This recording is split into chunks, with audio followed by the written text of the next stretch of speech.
Hello everyone, it's Laura here from Angelwood Therapies. This week we're celebrating Aromatherapy Awareness Week.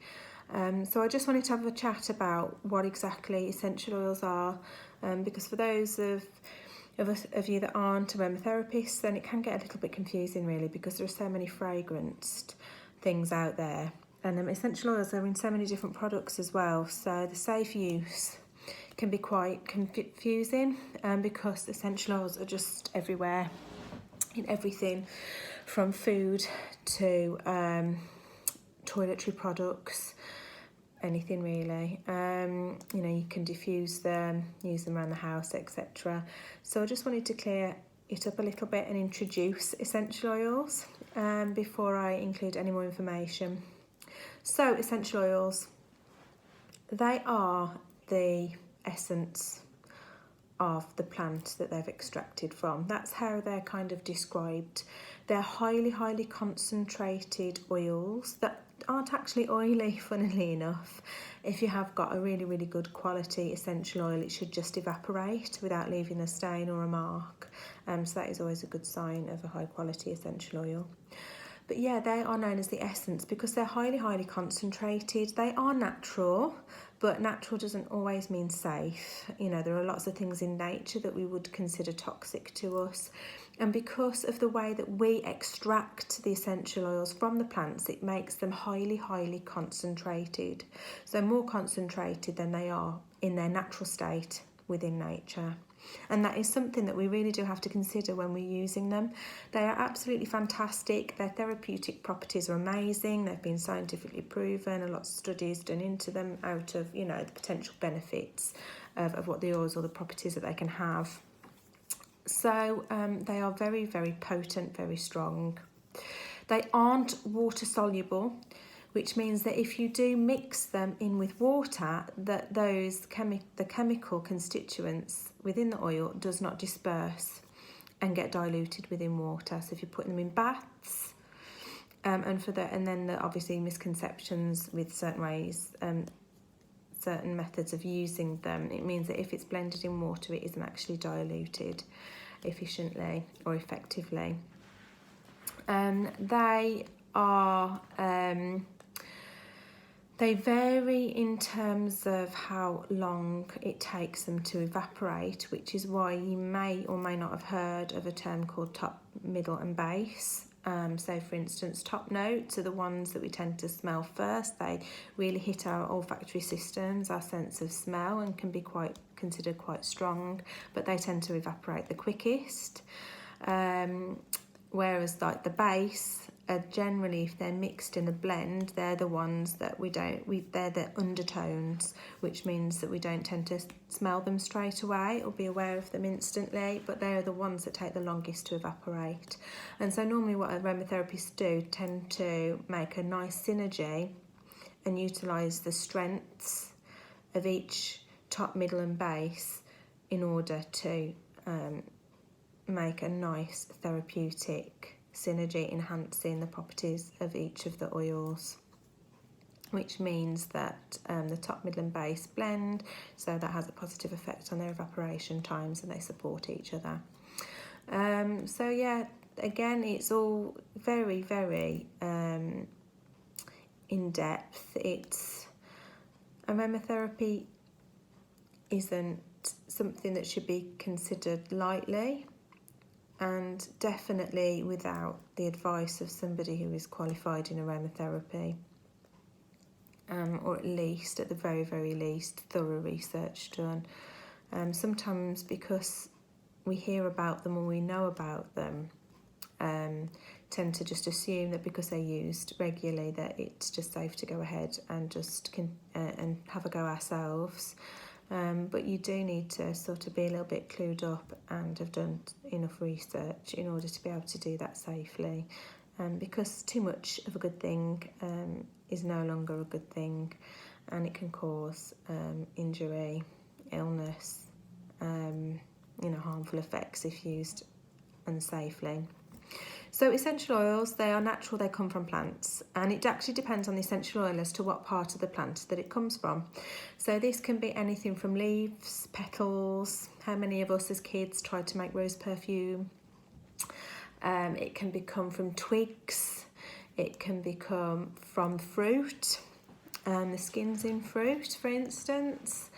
So basically any part of the plant can make up an essential oil. It really just depends on the plant and the type of essential oil that we're wanting to extract. For instance, the orange plant can actually make 3 different essential oils just from extracting essential oils from different parts of the plant. So again, it's, it's a very vast. Like I said, they have very, very good therapeutic properties, ranging from being able to help reduce fevers and temperatures, to be able to provide soothing, relaxation, stress relief, to have analgesic, pain relieving effects, to be good digestive tonic. So, there's lots and lots of different benefits out there. Lower blood pressure, higher blood pressure, lots and lots of different things. So they are really, really good.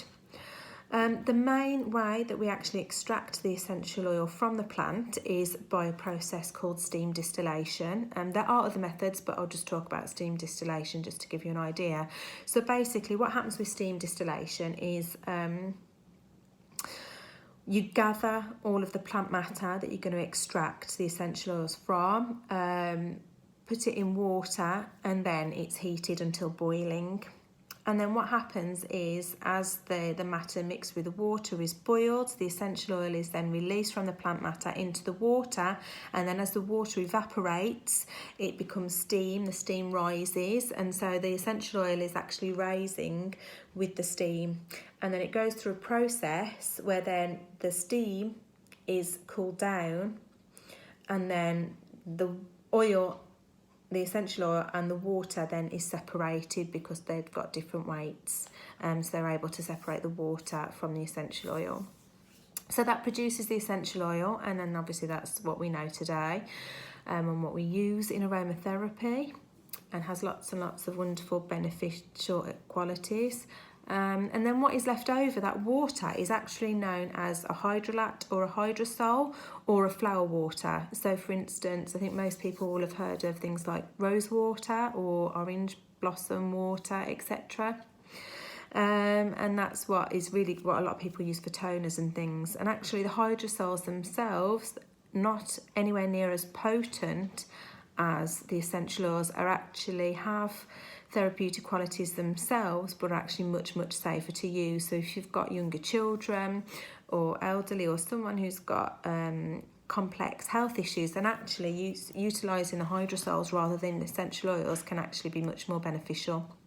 And there's actually a really, really good book out, I think called Hydrosols, the New Aromatherapy, I believe. You can find it on maybe Amazon, different places like that. But if you want to learn more about obviously utilising hydrosols, then that's a really good book to get. So you're left with the essential oil, and then that's what's bottled up. Now, always be wary with essential oils of purchasing cheap, because when it comes to essential oils, cheap isn't always best, and it really depends on how much essential oil you get per plant matter. That is how the cost is worked out. So for instance, with rose, it takes so many thousand rose petals in order to extract the essential oil, which means that it's very expensive. And to actually get a decent quality for about 2.5 to 5 mil, you're looking for about 5 mil, you're looking about £30 upwards, which isn't much at all. But to actually get pure, unadulterated essential oil of rose, or the absolute, then that is the correct price. And anything less than that generally means that it isn't pure. It means it's had something else added. So it could be diluted, so it's not 100% essential oil already. So it could be mixed with something like sunflower oil, or something like rose can be mixed with another essential oil known as geranium, which has almost identical therapeutic effects. It's just the smell is very, very different. And that's not too bad actually, because geranium is a fantastic essential oil as well. But sometimes other chemicals are added to it, which means that it could cause irritation. It would affect the chemical constituents of the essential oil, which means that it'll either make those properties ineffective, or it might mean that there's more contraindications and more issues with that oil, making it unsafe. So do be careful. So when you're trying to find out a pure essential oil, a high good grade quality, then you're looking at organic. You can't get purer than organic, and it's got to be 100% essential oil. And normally the way that you can tell the difference between just buying an artificial fragrance to buying an essential oil is because actually on the bottle, I should have had one with me at this video, I really apologise. On the bottle it should have the plant family that it belongs to, or at the very least the botanical name of the plant that the essential oil has come from. So for instance, on lavender, it should be Lavandula augustifolia. And so then you know that it's actually an essential oil rather than an artificial fragrance. Some of the bottles even go as far as telling you the area that the plant was grown and cultivated from, England, France, etc. And then some of them even go as far as breaking down the main chemical constituents in them, so lanolol, limonene, etc. Lots of different ones in there as well.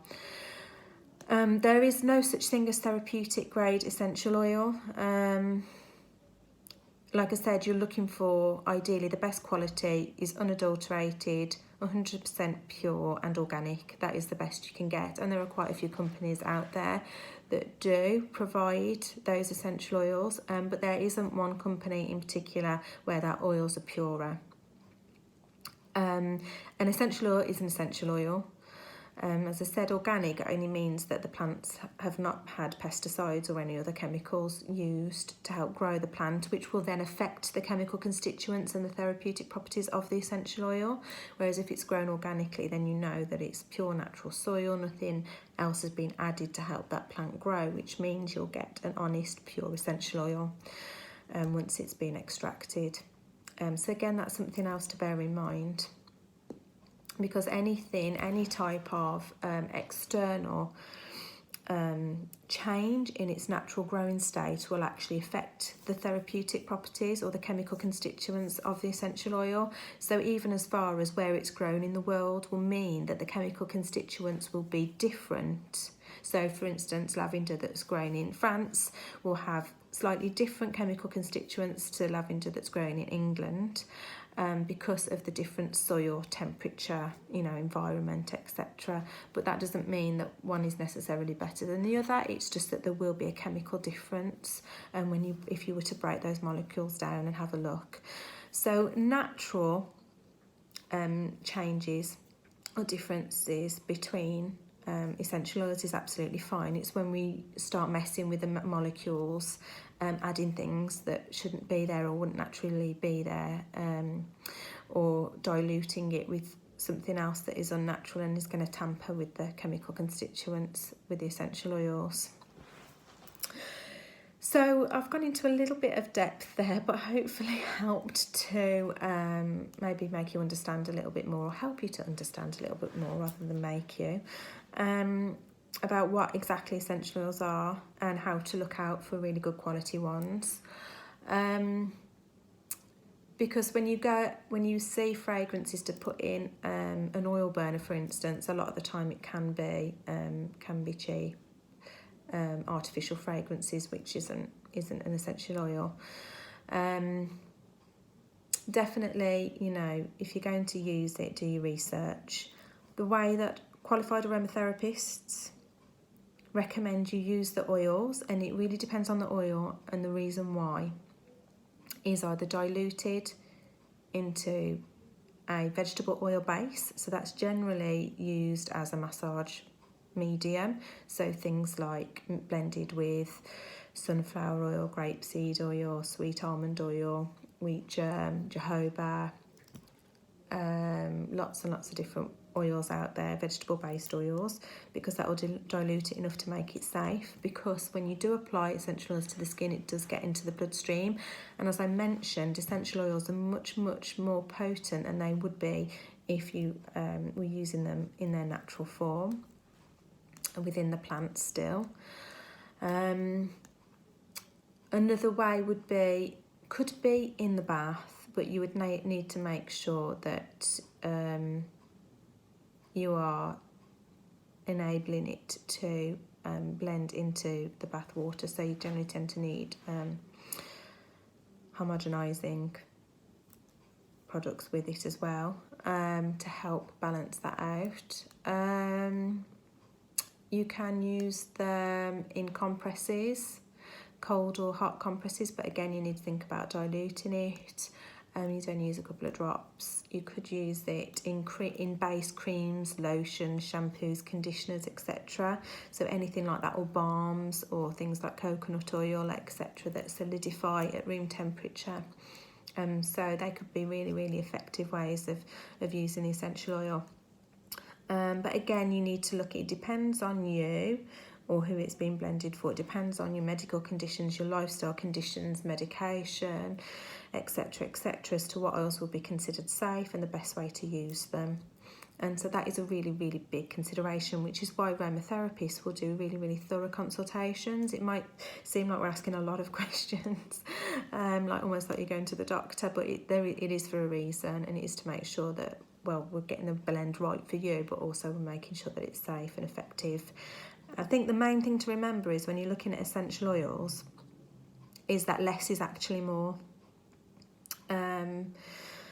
Again, culture society tends to, we tend to think more is better, but actually, because of how strong and potent they are, less is definitely more.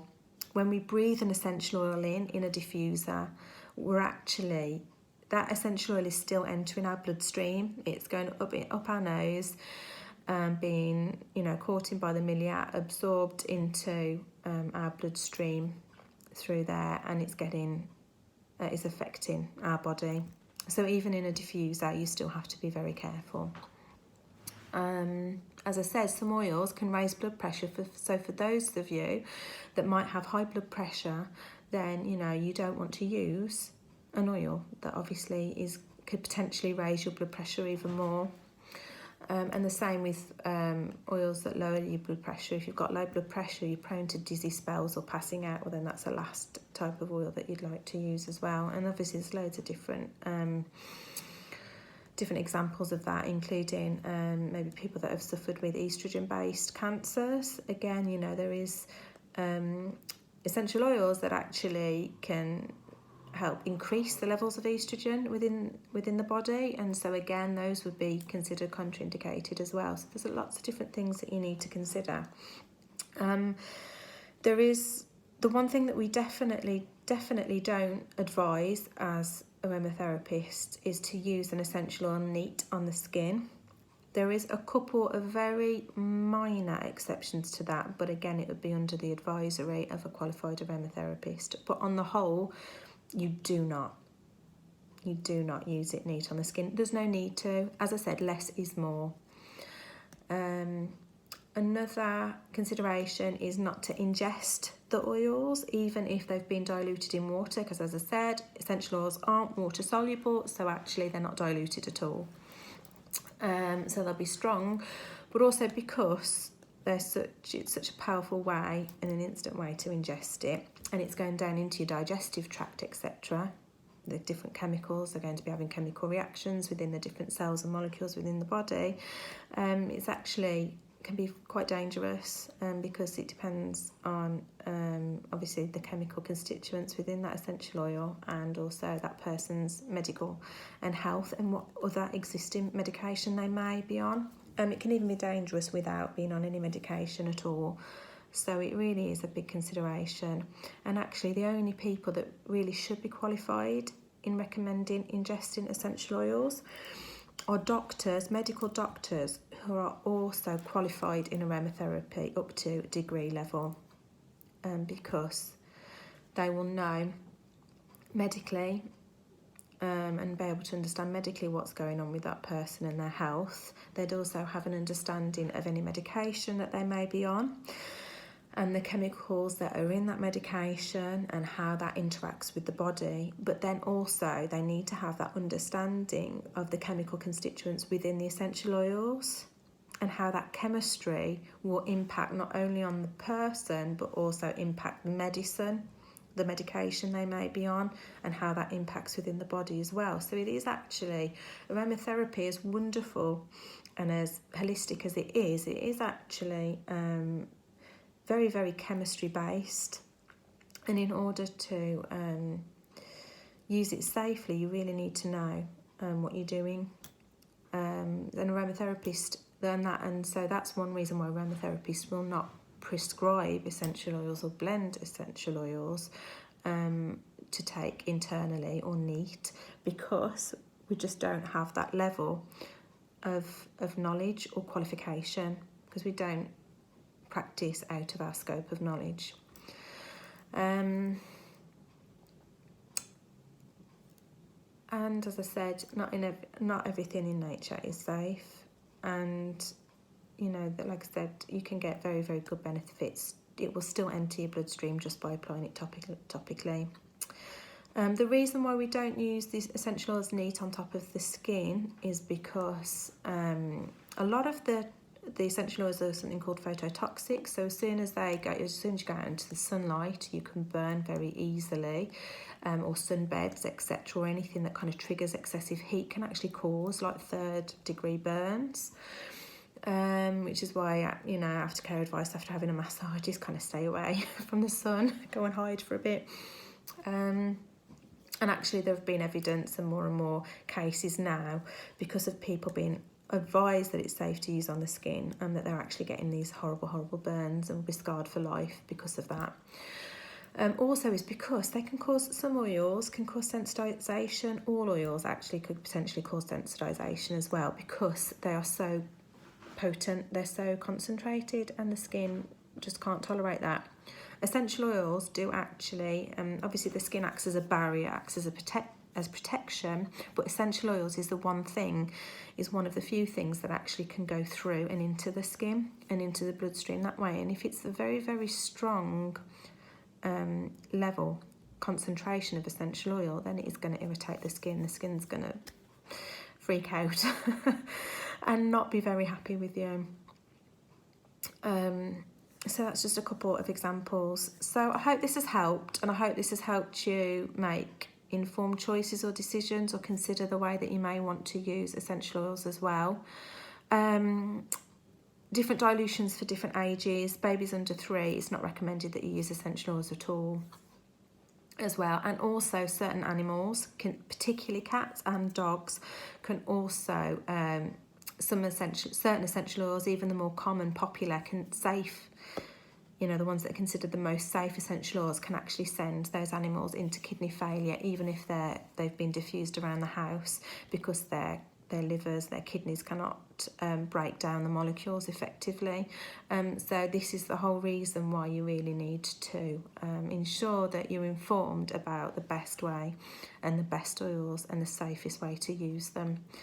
So I hope that hasn't scared you or put you off using essential oils, because they are absolutely fantastic, but I hope that it's informed you enough that you really need to consider the safest and most appropriate way of using them. I do offer aromatherapy treatments and can do consultations and advise based on people that I've got a thorough consultation with only. I can't just advise to anybody. So if anybody comes and asks, what can I use for this? I need a consultation. It's the law, and it is under my insurance. I wouldn't be insured if I advised, and that's the same with any aromatherapist as well. So thank you for listening and taking the time. This video has ended up being a lot longer than I anticipated. I was hoping it's going to be a short introduction.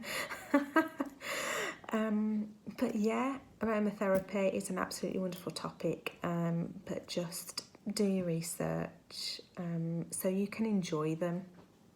So take care. My details is www.angel-wood.co.uk. Facebook is Angel Wood Therapies. I'd love to hear from you. So yeah, feel free to subscribe and like. Wonderful. Bye.